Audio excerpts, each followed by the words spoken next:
Filipino, Loving Mental Health Rocks presents Unspoken Words, questions to be asked and stories to be told. Sensitive topics will be discussed. Viewer discretion is advised. Enjoy. Greetings, listeners and viewers alike. I am Luis along with my co host Yuri. Recent research reports an increasing number in mental health conditions of Filipino youth. Actually, according to the Department of Education, 1 in 5 Filipino students experience mental health concerns.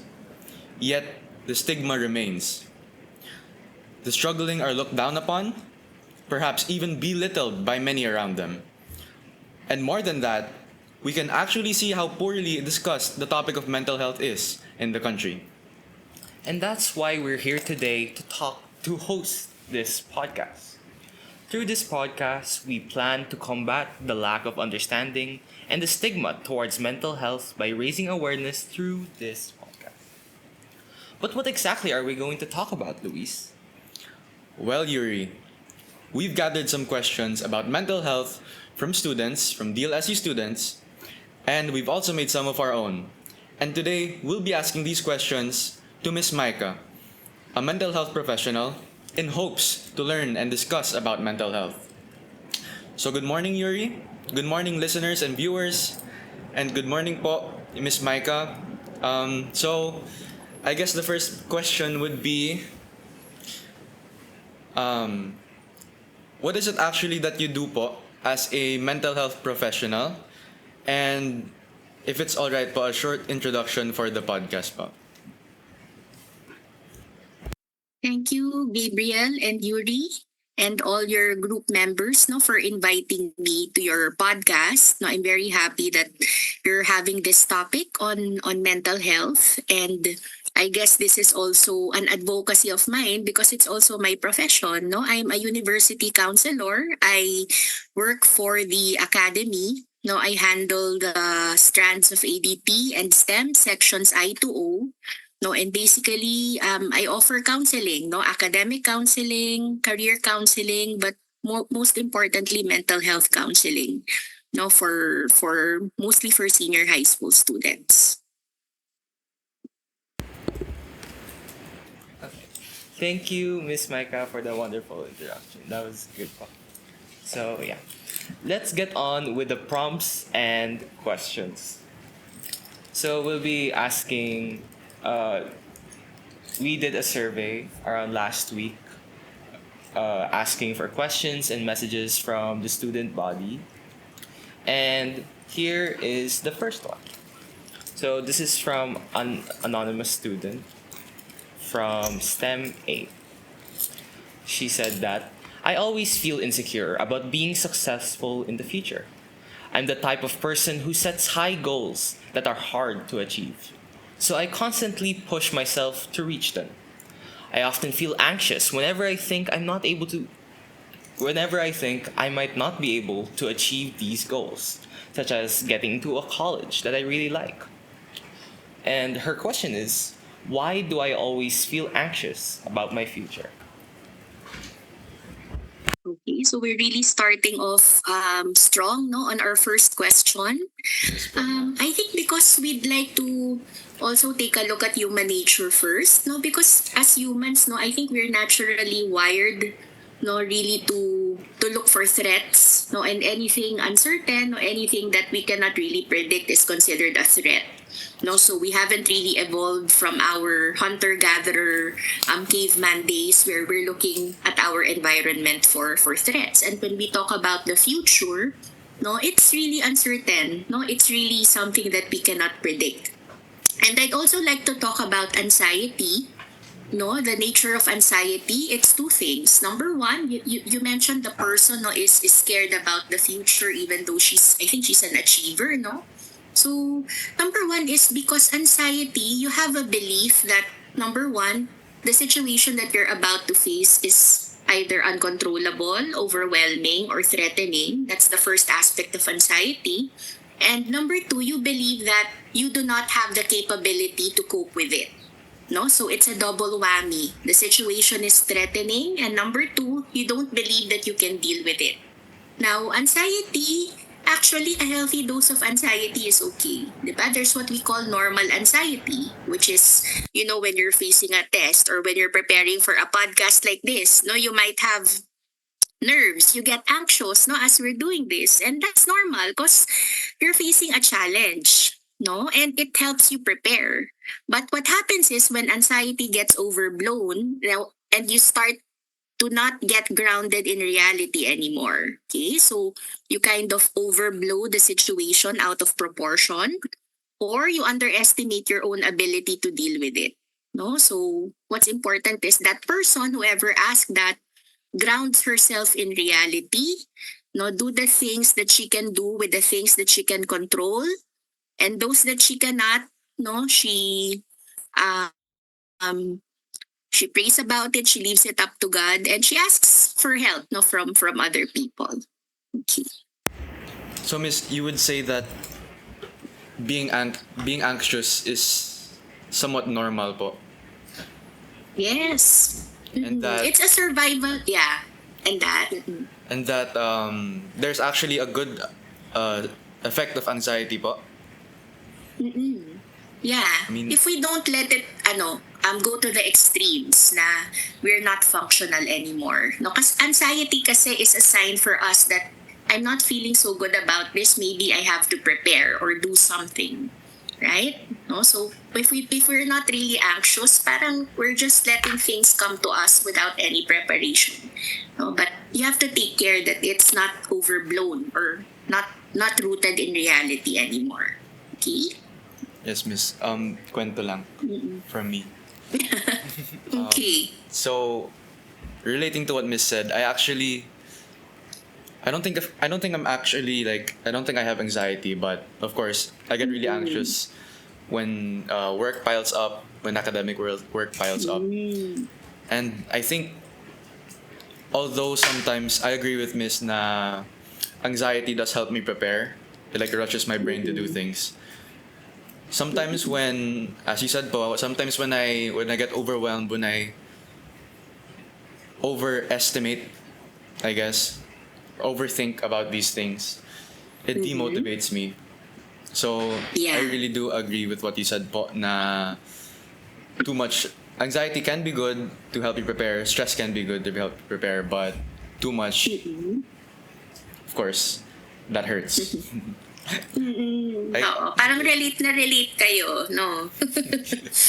Alright. Your students, your experience, yeah. Next question? Yeah. Okay. So this is from Anonymous, from Stempy. Let's wait for the train to pass by. Okay. So as someone who overcame a severe stage of skin disease that contains painful rashes, my mental health alongside my physical health was all over the place. If you were in my shoes, her question is, if you were in my shoes, how would you respond to the situation and how would you take care of your mental health? In terms of mental health, what is your advice to people like me who are experiencing diseases like this? So there's actually two questions here po. Yeah. Actually, yeah, that's a very good question because I'm actually in her shoes. No, this is actually a very relevant question to me because I myself am a skin disorder sufferer. No, so I have a chronic skin issue. So when I heard your question, parang sabi ko, it's meant to be that I'm getting this question out of all the illnesses that could possibly come up.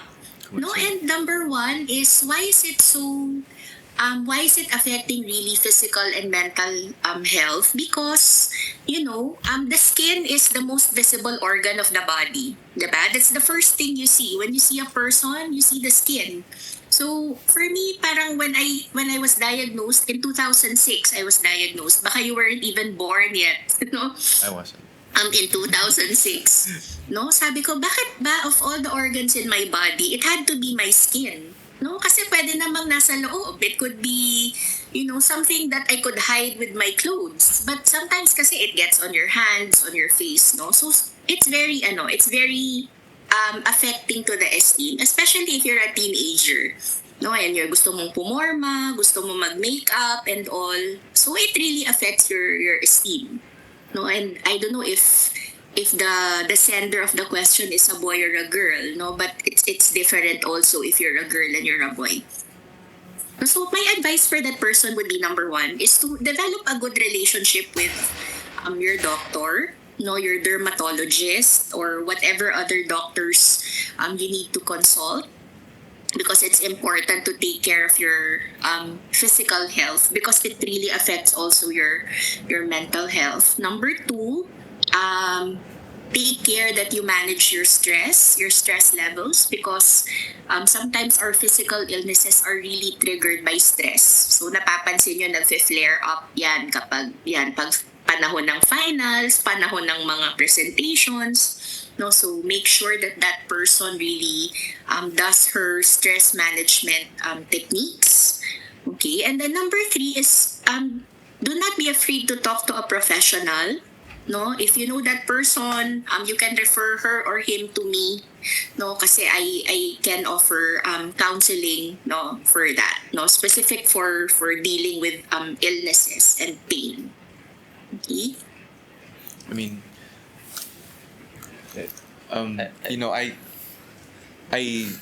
not to compare this to skin diseases because that is much heavier toll on people, but I hate my pimples. So I guess I can relate to that. Like, for some people, they can't control it, right, Miss? Because it's a disease, it's a condition. So yeah, I guess I can relate to how, like, sort of relate to how much it would affect me, because it's something that presents me, yet it's something that I can't control. So it affects my self-esteem, my image of myself. If I have pimples, and I do see how that would affect someone's mental health. What do you think, Yuri? Yeah. I don't really have like any. You don't have pimples? Well, Wow. I do, but Sana all. I do have pimples. But I don't know. I guess for me, I think I've learned to just, I guess, not think about it as much. I guess for me at least, I don't know if it works for other people to just, I guess, quote unquote, ignore the like object of your stress. But for me, it works. So yeah. So not really, you don't really ignore it. More like it just doesn't bother you now. Yeah, it doesn't bother Yeah. me, I guess. Yeah. Yeah. Okay. It's a coping kasi. Yeah, that's true. But Miss, do you think that's from your perspective, is it okay that we ignore some of these things that bother us, or is it better to deal with them? Ignoring kasi is coping. I mean, it can help you for the moment, but siguro ignoring, maybe siguro reanalyzing the importance of it to you. Like siguro making it not the center point of your life, because you're more than your pimples, you're more than your skin. Diba? You have other things to offer than just that. I mean, it doesn't take away the fact that it affects you, but you look at other things that you can offer that are positive, no, that can lessen the impact of that on your esteem. No, so make sure to still do your yung mga facial routines to lessen it, no? Hindi naman hahayaan mong tubuan ka na ng pimples na lang kasi wala ka nang pakialam, no? So you do something about it, but you have other things to offer. So yun yung isipin mo. Work on the other things para hindi ka masyadong ma-affect nung bagay na yun. That's great advice. I agree with that. Completely agree with that. Yeah. Next question. Yeah. Next question. This one is another anonymous message / question. It's their pronouns is she her, by the way. So yeah. Their message is, as an academic achiever, my old classmates used to look up to me as someone smart and diligent. However, I'd always find myself cramming deadlines, procrastinating, and being too lazy to even get out of bed in the morning to do my responsibilities. I also struggled to learn new topics and take more time to understand them than my current blockmates. Being the president of my block, the feeling of imposter syndrome has been growing increasingly, making it difficult for me to perform well. I've always put immense pressure on myself, especially since it is my first time being assigned to this role. I constantly doubt whether I truly deserve this role or not, or if I deserve the honor student title and the medals I have received over the past few years. I start to feel bad for my blockmates who have entrusted me to become class president. Her question is, how can we eliminate the feeling of imposter syndrome, trust ourselves, and have a strong sense of self-love? Yeah. Thank you for that question. First of all, no, a little self-doubt, no, is actually good. No, again, it's okay to have doubts. It's okay to start questioning, no, because it shows humility also that you don't know everything. No, not knowing everything is different from I don't know anything. Diba? Which is what imposter syndrome is talking about. Na parang I don't know anything, I don't deserve this. But healthy self-doubt is you realize that you don't know everything, you're open to learning, you're open to growing, no? But going back to imposter syndrome, no, it's actually very a very popular research topic. No, they're actually doing a lot of researches on this. And what I want to point out is that no, sometimes kasi we take our minds too seriously. No, we take our thoughts to be true all the time. But what I want to tell you is sometimes no, thoughts are just thoughts. Thoughts are not facts. And thoughts really do not have meaning unless you start attaching meaning to them. Okay? So we have to take care kasi our mind, as I said before, diba? Our mind hasn't really evolved much from our forefather days, no? Technology has evolved, but our minds are still quite primitive in the sense that it assesses threats all the time. Okay? So we have to be careful kasi baka our mind is the one that's the impostor and it's telling us messages that, we have to challenge, we have to siguro not always believe in all the time. Okay? So yung case na sinabi ninyo, no, I think her motivation is being affected already, like her functioning is also being affected. So it's good that she consults with a counselor or she talks to her parent about it.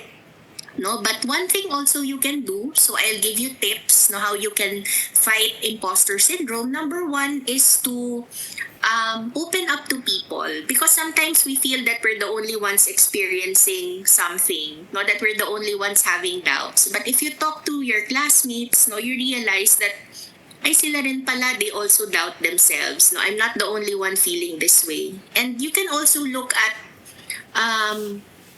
your role models, people you look up to. They could be athletes, singers, no, celebrities that you look up to, your parents even, and you will find that in their successes, they went through periods of self-doubt.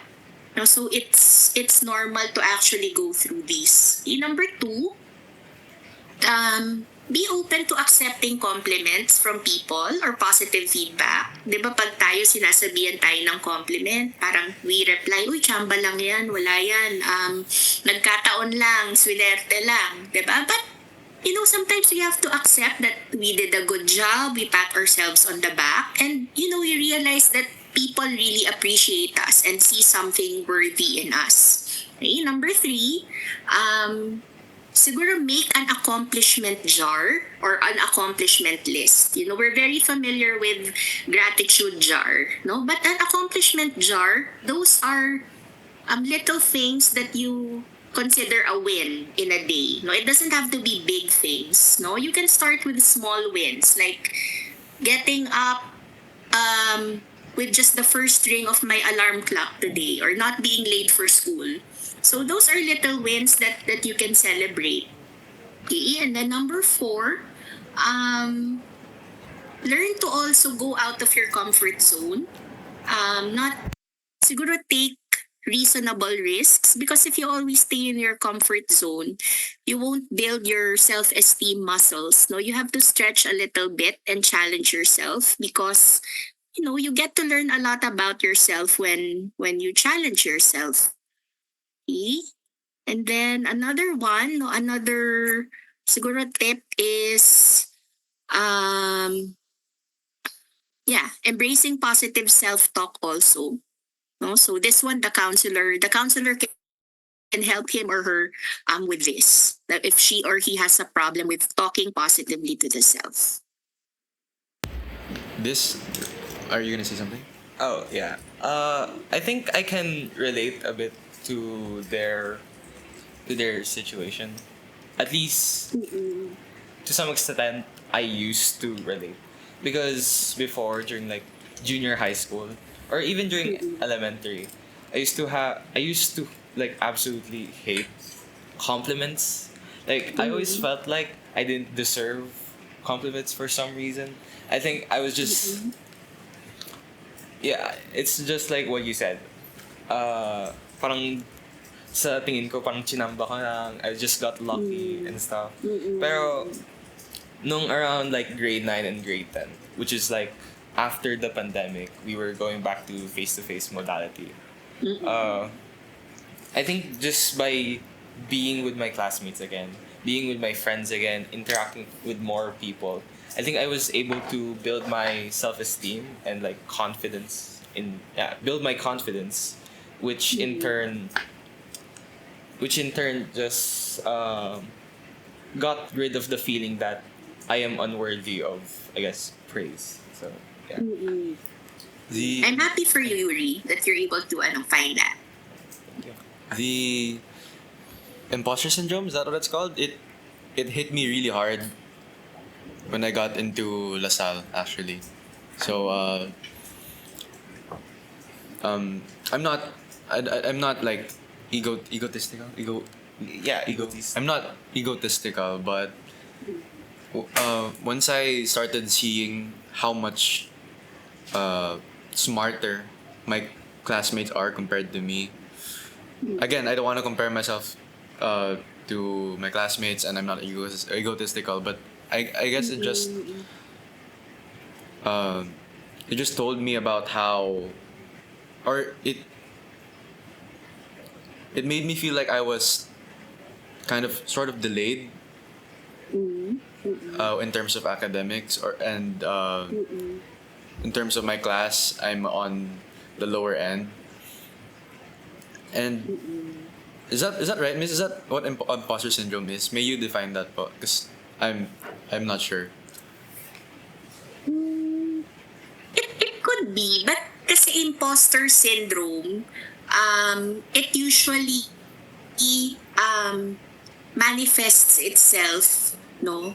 It can happen to anyone, but usually it happens in high achieving people, no? Who even with all the accomplishments and all the medals and all the, they get elected for positions, they still feel that, they're not worthy of it.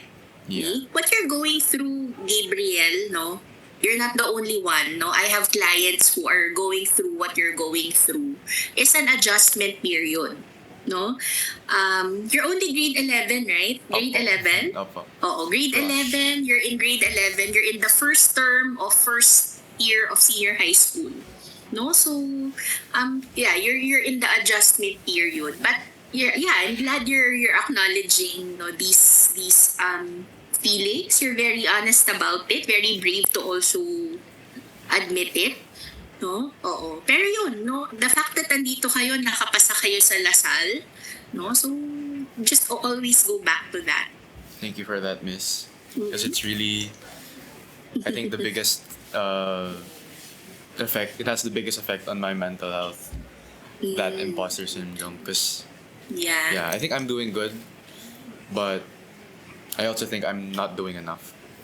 But so thank you, Miss, for that, for those advice.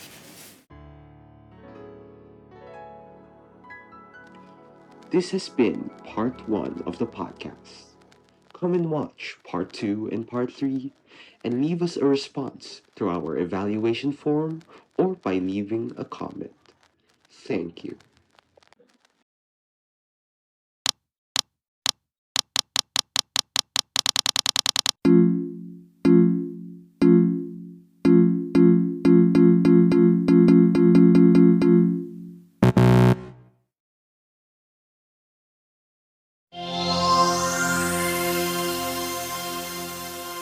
You know, Loving Mental Health Rocks presents Unspoken Words, questions to be asked and stories to be told. Sensitive topics will be discussed. Viewer discretion is advised. Enjoy. Fourth question. Yes. Sure. From Anonymous, he said that academics has created huge impacts on students' mental health. Due to this, there are many who think that they are undergoing a specific mental illness. The best option may be to seek a therapist, but for those who's afraid to seek for one, this individual said, due to their parents, as they'd be the ones who have to pay and most probably needs their consent. So I think the individual is trying to say his family wouldn't allow professional mental help. What may be your biggest advice for this situation? Okay, sige. Well, first of all, no, we have to be careful in dropping the term, no, when we say that I have a mental illness or I think I have a mental illness, because a mental illness, the development, it develops over time. It's actually gradual, no, until something big happens like a trigger, and then that's when you experience all these symptoms, no. So I'd like to share with you guys a mental health continuum, no, just so you see how we can go, anyone actually can go from healthy to ill, no. So I'd like to share something. I hope I can be allowed to share my screen. Okay. Just so this person can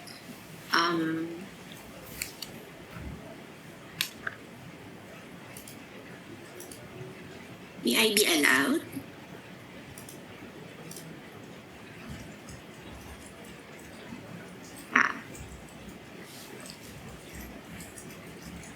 Ayan. Okay, so let me know if you can see my screen. Clear po. Ayan. So, yan, no, the mental health continuum, sabi nung nagtanong, experiencing academic difficulties, no?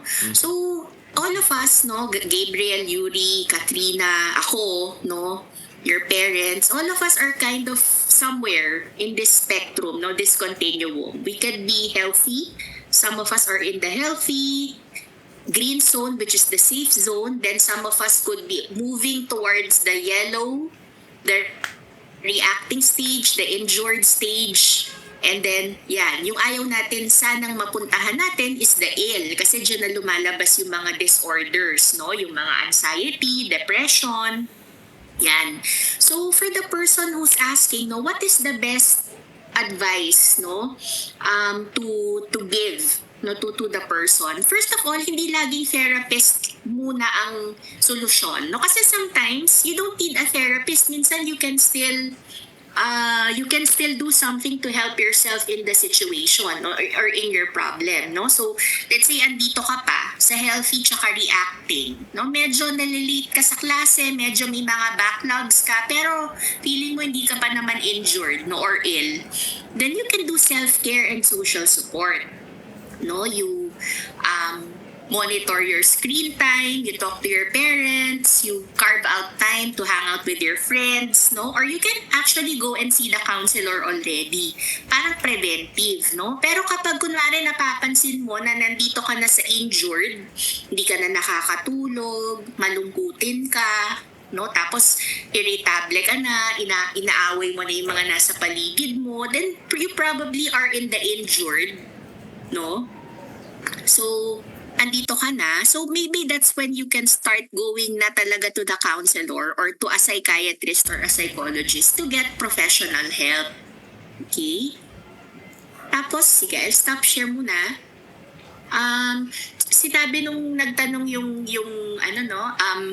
baka kasi hindi siya payagan ng parents niya, no, or natatakot. Due to, no, usually, sige, Dave. financial, I think. Yeah. Oo. So yung mga parents from my experience, no, I actually show the parents this mental health continuum when I invite them for a PPC. Pinapaliwanag ko na andito po yung anak ninyo, no, and the parents kasi usually when they hear the assessment, kasi when we counsel our students, we do a thorough assessment, no, we administer screeners, we do an interview. If the parents understand it from that perspective na hindi lang nag-iinarte yung anak ko, talagang meron siyang pinagdadaanan, no? So pag na-explain namin yun sa kanila, they are actually more open to getting help. No, minsan kasi kailangan lang din paliwanagan yung ating parents, no, na i-explain sa kanila. No, and the counselors are here to support the students with that. Okay? So, una-una, hindi laging therapist, no? You can still do your self-care, your social support. Pero if you feel that it's really affecting na your daily life, your academics, your social life, then that's the time you seek help from your counselor. So, in a sense, it would be okay for what are the support systems? Social support, miss? Is that what it's called? Yes, social support. So, social support could be your family, your friends, kung members kayo ng org, yan, yung mga org nyo. No, if you have hobbies outside, meron kayong banda, basketball team, yung mga online gaming friends nyo. No, those are support systems eh. So, kung makakakuha kayo dun ng support, makakatulong yon, no? Pero kung kunwari pati yun, hindi na siya tumatalab, no? Nagwi-withdraw na kayo from your friends, wala na kayong gana, probably hindi na kaya. So that's when you go to the next level of help, which is getting help from a counselor.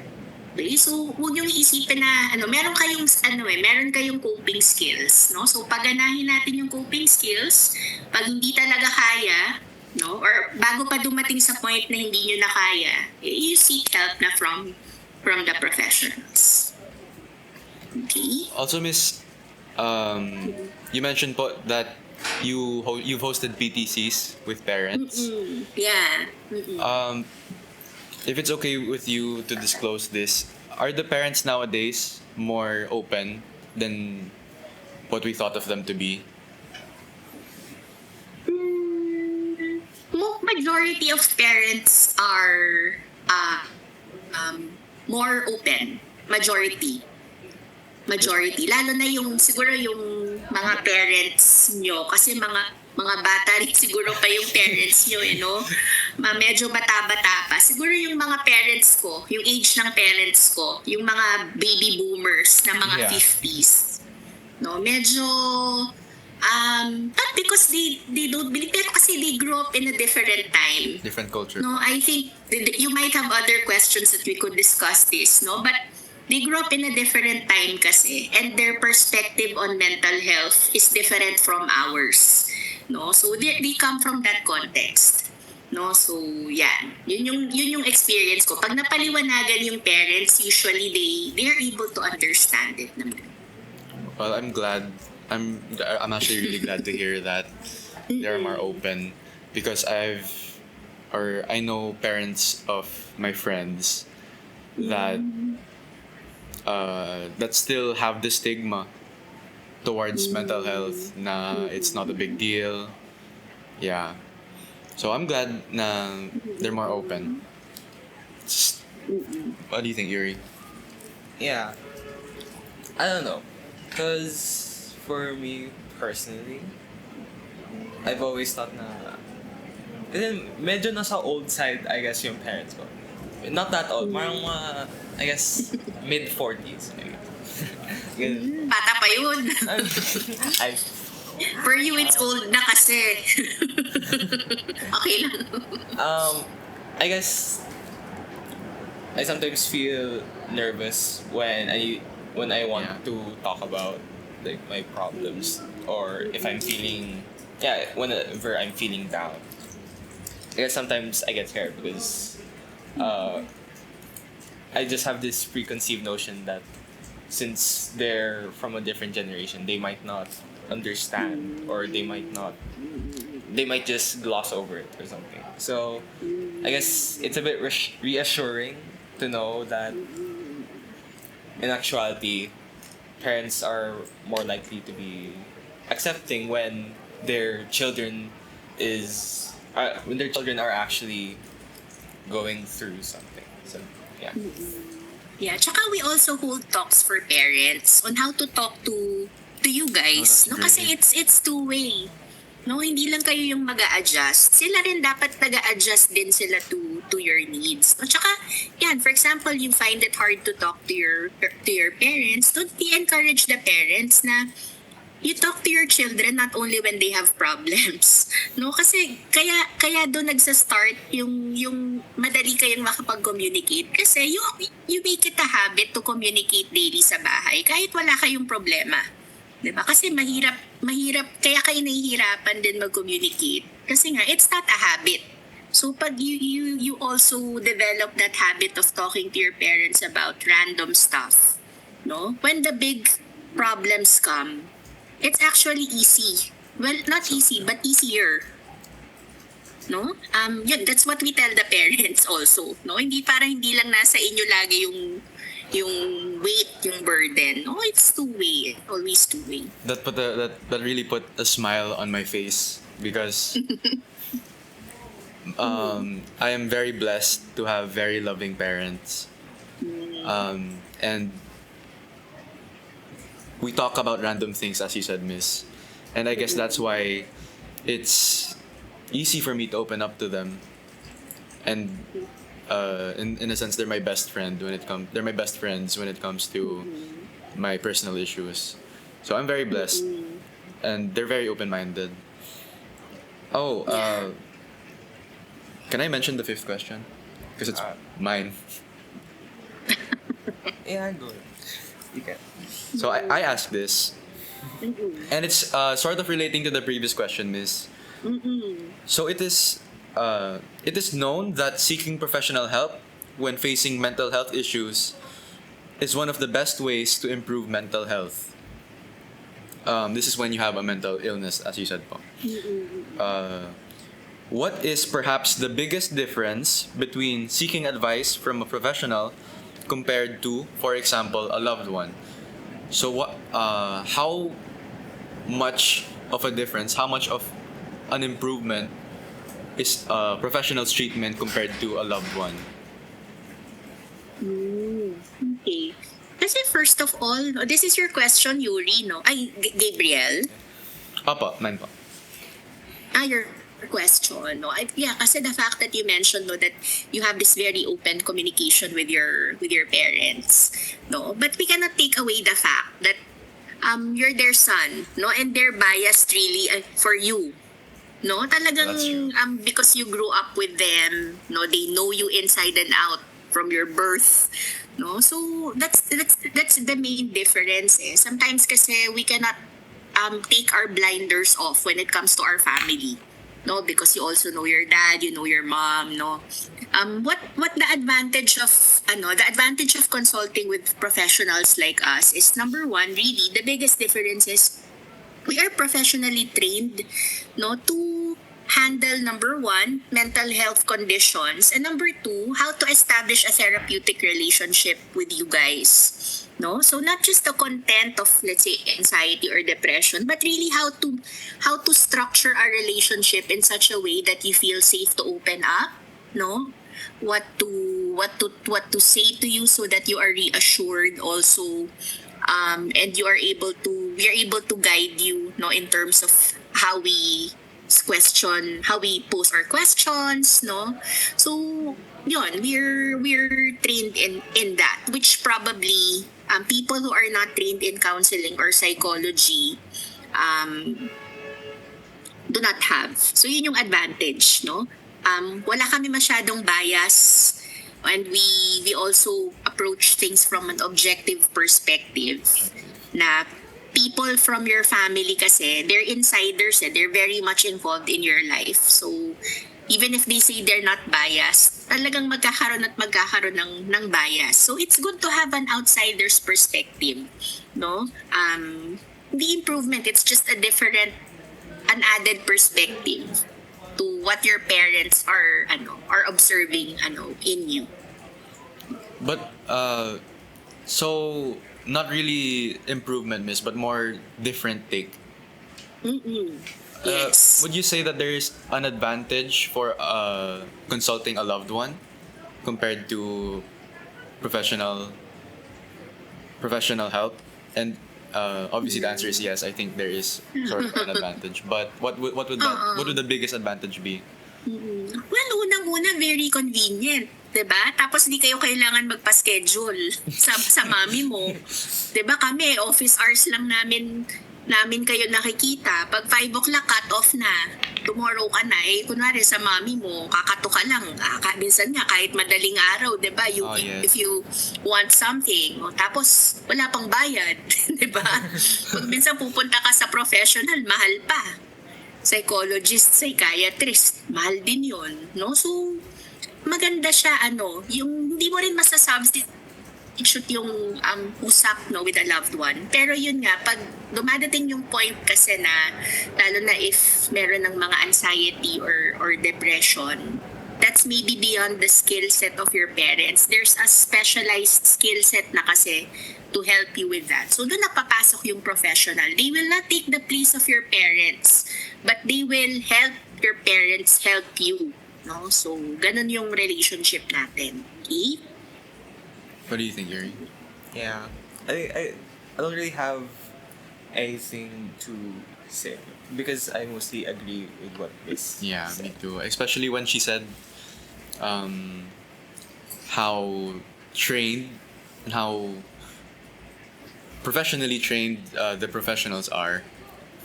Redundant, sorry. Yeah.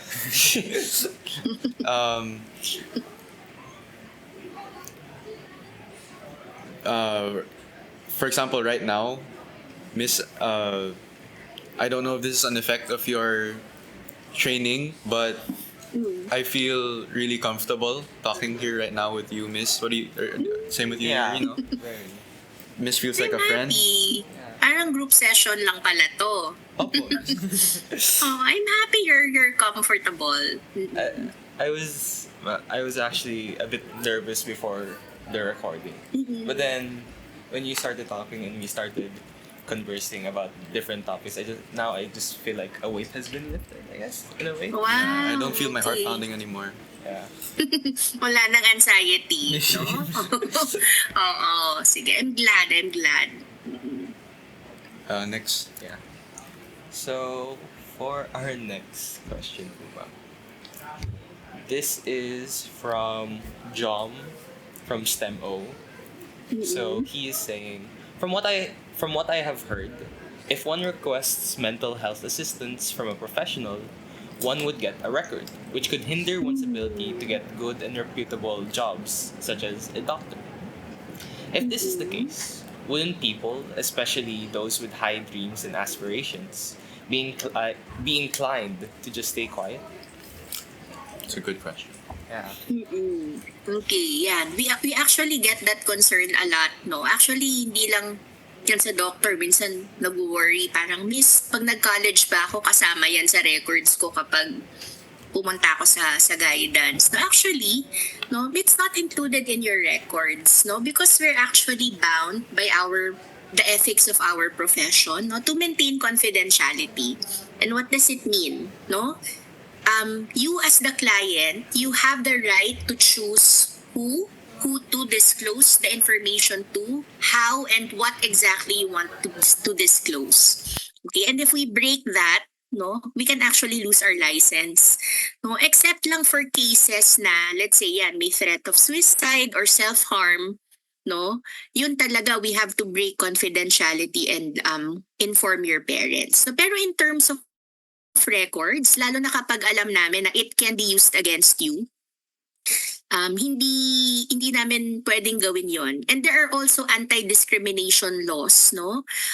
Against yan, mental health. Kasi it's discrimination eh. If let's say you're denied a position na based on your mental health status, na you've proven naman na kaya mong gawin yung trabaho. No, so bawal sa amin 'yon, no. So we do not include it in your records. Pero meron din kasing iba na they want to disclose their mental health information because they want to be helped. Okay? Pero kayo din, be careful din, no. I want to caution din people, no, to be very discerning about who you open up to. Kasi hindi lahat well-meaning, no. Pag kunwari yan, may mga pinagdadaanan kayo, no, be careful then about who you disclose to kasi hindi lahat ay yun nga, hindi lahat well-meaning, kasi hindi lahat alam na this is sensitive information, no. So you have to be careful also kanino kayo nag-open up, no. Kailangan talaga yung may tiwala kayo, not just pag mental health in general, yung mga ano nyo sa buhay, no. So be careful then. But Miss, when it comes to the professionals na po talaga, is it true that they really lose their license if something like that happens? If data gets breached or something?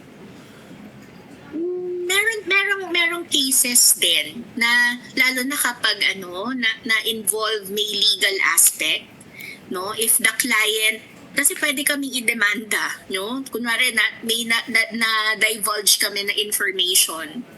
Tapos, yun, the of the information, the effect is nawala ng trabaho or something. Very, malaki yung naging effect. We can actually lose our license. Pero we do that, of course, not because we fear that, pero it's also really to protect our client.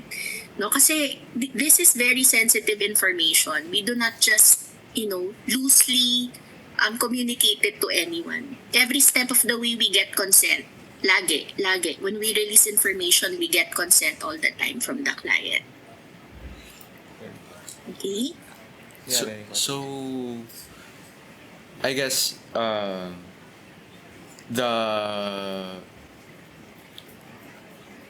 the question that was asked, the insights that was given, that were given, we can kind of refute that because they don't really release that sort of information to, for example, your job interviewer or something, unless it's extreme. Is that right? Yes. That's good. That's nice to hear. So I guess there are no bad reasons to go to a mental health professional. I just like to ask, like, what are those extreme cases where the employer might hear about once like the information divulged during the, like, I guess the therapy sessions, ganun. Like, anong yung mga cases where That happened. yeah, na dinadivulge yung mga information ko.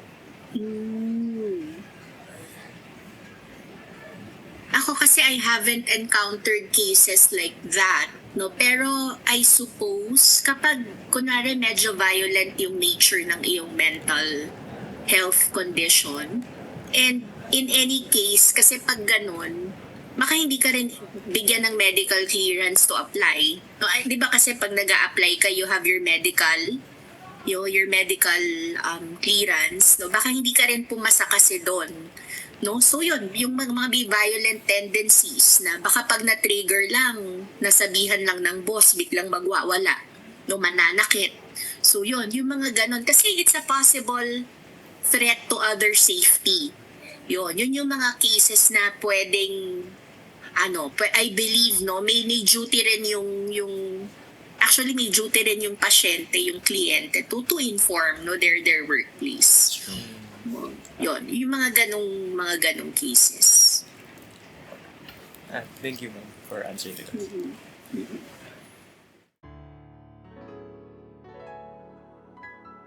This has been part 2 of the podcast. Watch more in part 3, or leave comment or answer our evaluation form to give us your feedback. Thank you.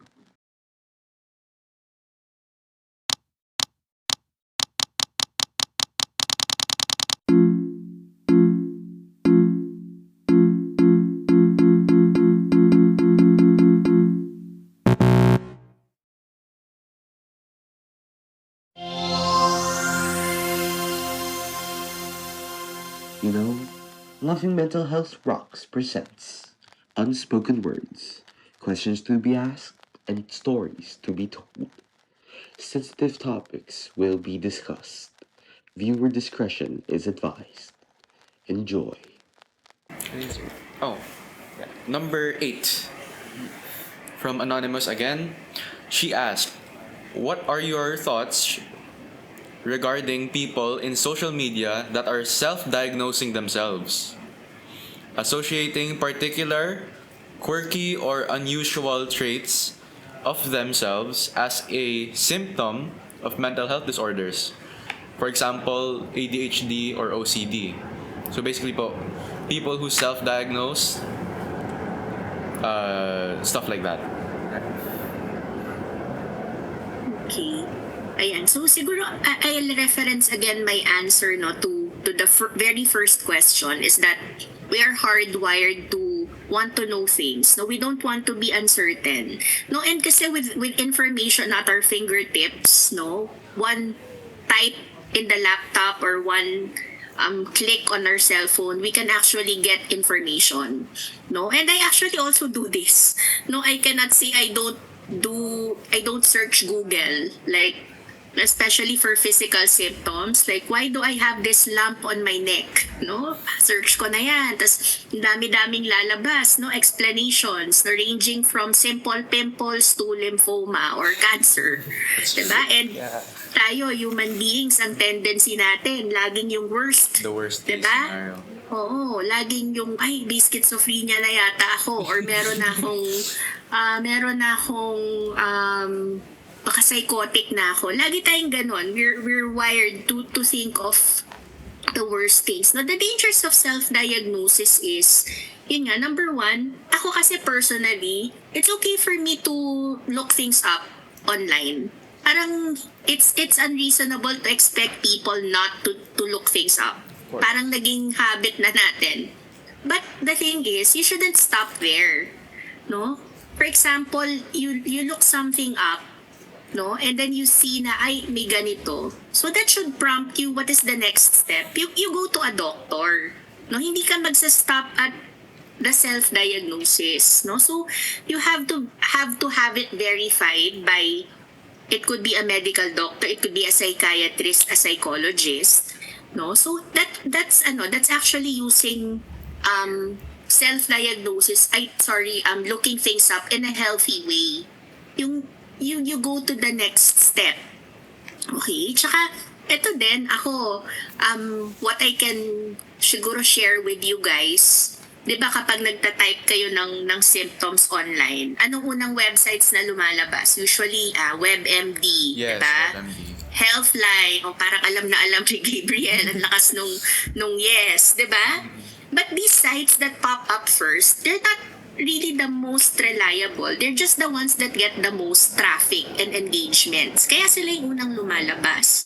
No? So kung hahanap man kayo ng information, medical information online, you use the websites that end in like .gov, .edu, or let's say it's from a pharmaceutical company. No, kasi itong mga to, they are being peer-reviewed, may quality assurance yan. So alam nyo na makukuha yung information is actually valid. Okay? So, yeah, look things up online, pero don't stop there. If you feel that you have something, you go to the human professional who can actually help you. Okay? So, marami ako nababasang stories na they were able to go to the doctor in time to have something checked. Kasi nabasa nila online. Hindi sila nag-wallow lang in the, naku, what's happening to me? No? Na-anxious na. So, they go to the doctor to have it verified. So, yun. Okay? So, firstly is to do the next step, which is to go to a professional and then make sure it's from a reliable source, miss, right? When you want to Yeah. find more about your symptoms and such. But miss, I actually saw a lot. I actually see a lot of people, I guess, flexing or showing off the fact that they self-diagnose themselves with ADHD. Like in TikTok, there's like, or no, the more common one is Tourette's, Oh yeah. right? They say they pretend, I guess they pretend, or maybe they self-diagnose themselves falsely that they have Tourette's, and they make fun of it, or they flex it, they boast about it, they video themselves about it, their tics, online, posting it for engagement views and whatnot.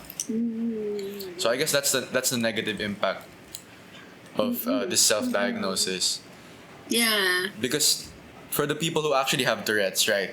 Yeah. That's It's kind of like discouraging for them. Yes. That other people are just making fun of their condition that they're probably struggling so hard with.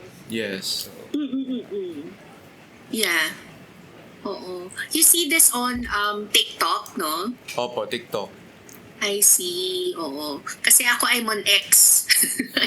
I'm on Twitter? Twitter. So hindi ako masyado exposed sa TikTok. So may ganyan pala sa TikTok. I see. So, oo. That you're correct, Gabriel, that it demeans the experience of those who actually have it. Eh parang ginagawa lang na katatawanan or para lang makakuha ng views. No? So minsan kasi parang ano na uso na yung magkaroon ng label, ng diagnosis, Yeah, no? yeah. But nababawasan yung meaning niya, no? Doon sa mga tao talagang na-experience or may diagnosis talaga na ganun. Well, I hope that happens less. yeah. I mean, I do see it happening. I do see it happening less. Then So, there yeah. was like a certain period of time where it was like happening. Yeah, all- nung pandemic, no? nung pandemic. Everyone posting about themselves. Yeah. How many more questions are we going to do? I guess we can do these three in last. Okay. Number 9. Yeah. Anonymous, and he said that he has a family friend currently studying in college and aspiring to become a mental health practitioner. Wow. Whenever their dream career becomes a topic of discussion, there would always be some family members, especially the older ones, making jokes about how gagamot siya ng mga baliw or something similarly negative.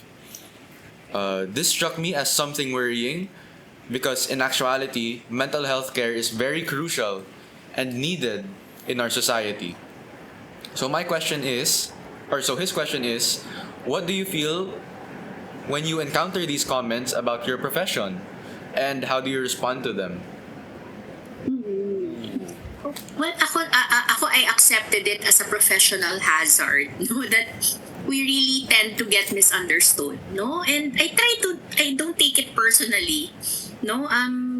Yun kasi a lot of it kasi, as I said, no, a lot of people are either misinformed, they're underinformed, or they are uninformed about mental health. No, so that's where we actually enter and do psychoeducation. No, it's not counseling, but we explain to them, no, how mental health conditions form, how yun nga yung mental health continuum na pinakita ko, no, and once we give information, okay, it's up to you to make the decision, no? Basta make sure that they have the right information. So, nagawa na namin yung part namin, make the decision, sige. Pero pag nagsakit sila, sa amin din babalik. Ano lang yon, joke lang. Pero yon, parang ganon. Sige, you can continue believing. Pero pag nagkasakit kayo, okay, see you.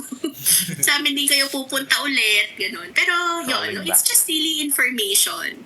It's just really information. Giving them information. And not taking things personally. No? So Yeah. we have to, I guess same with what you talked about earlier, that some people really have a different culture or different perception about mental health, and the important thing is that we inform them about what mental health really is and what it really means. Yeah. I guess it's more like it's not like they genuinely don't like the idea of mental health. It's just that they don't know much about it. So Yes. yung unang pumapasok sa isip nila pag narinig nila like mental problems, baka unang pumapasok sa isip nila, ay may saltik to sa utak or something like that. So they like, I guess it's more of parang stereotypes ng like previous generations. Yes, And since yes. they're like you said, Miss, underinformed, I guess, ayun nga.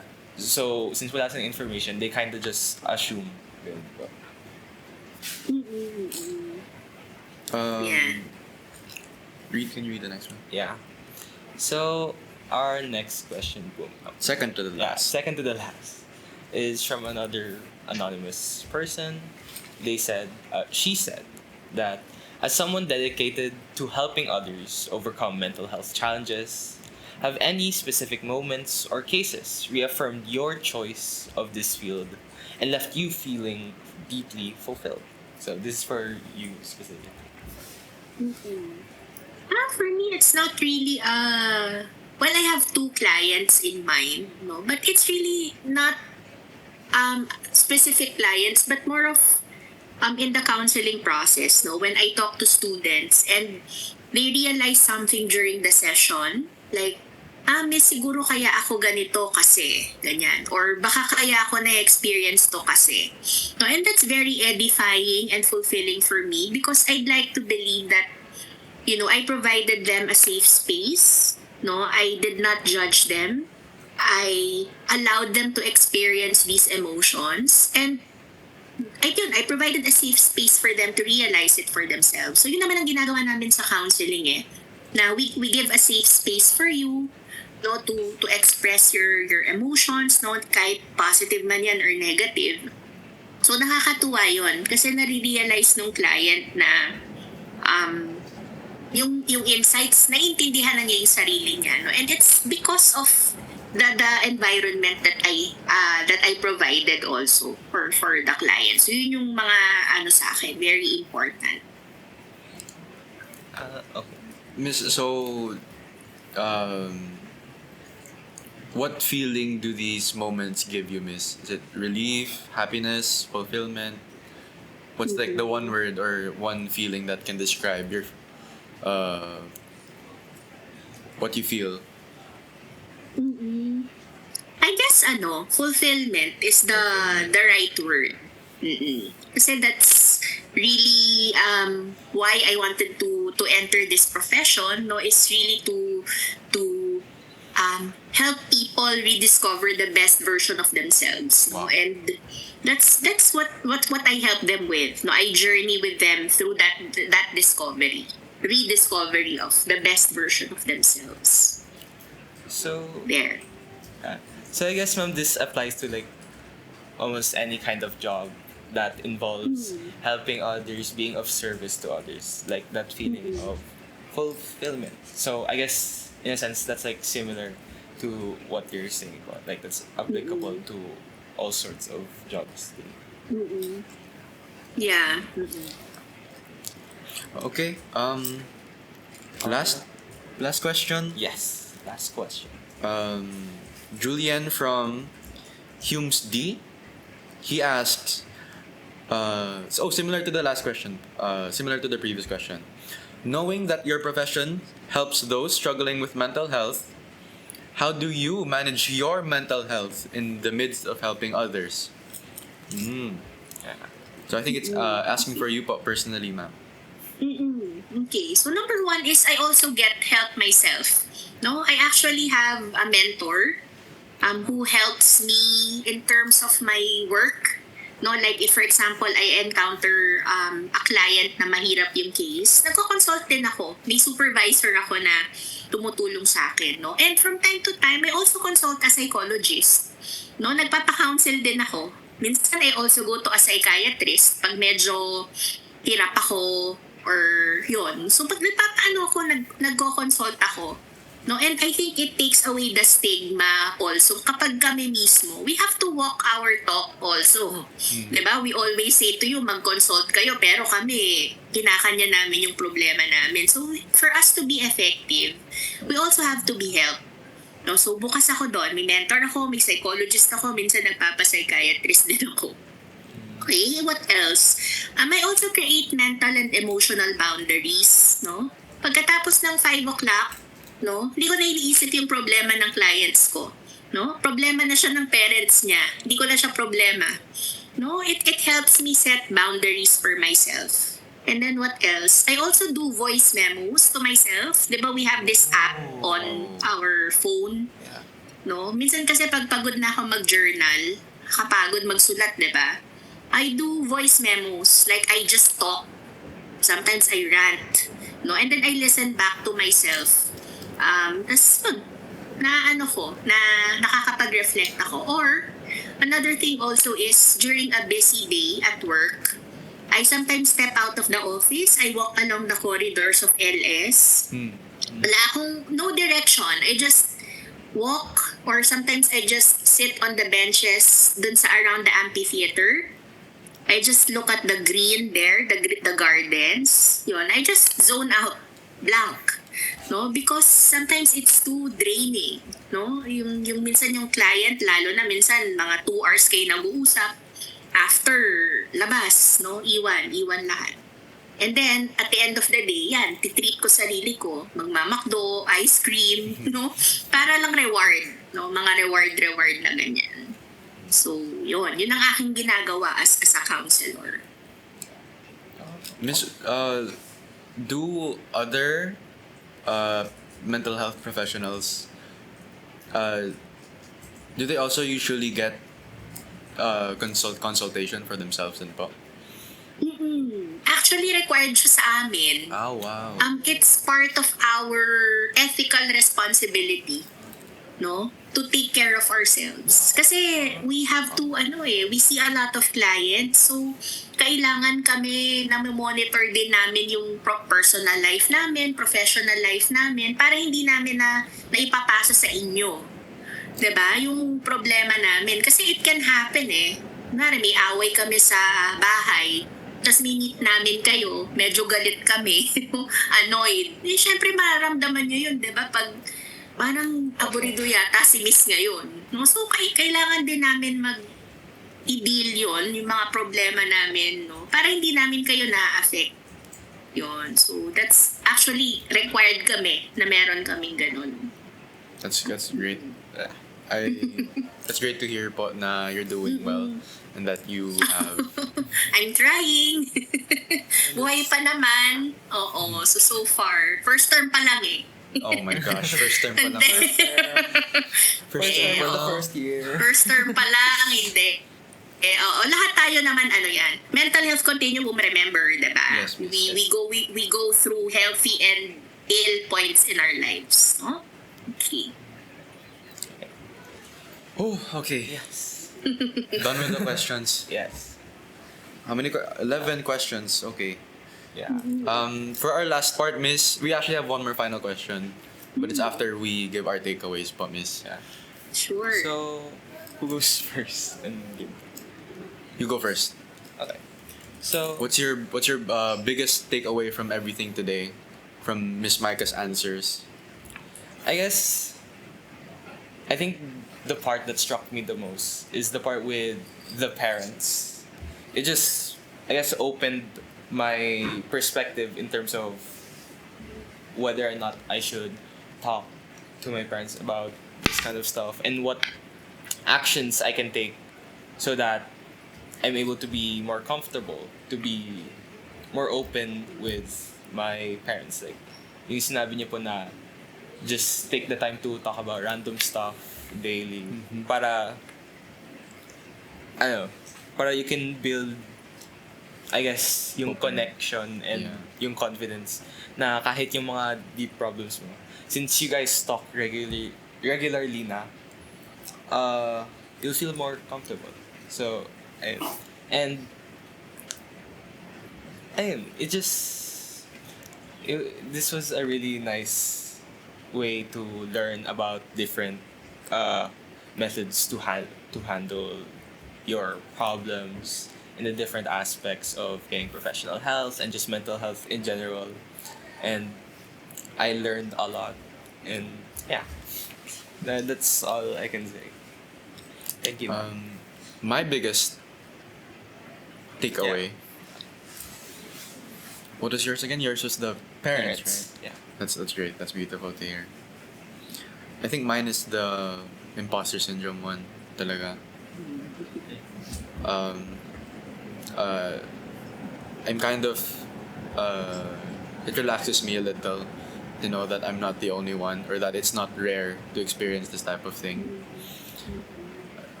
Yeah, because it's something that, like I said kanina, it's the thing that's affected me the most ever since entering LaSalle.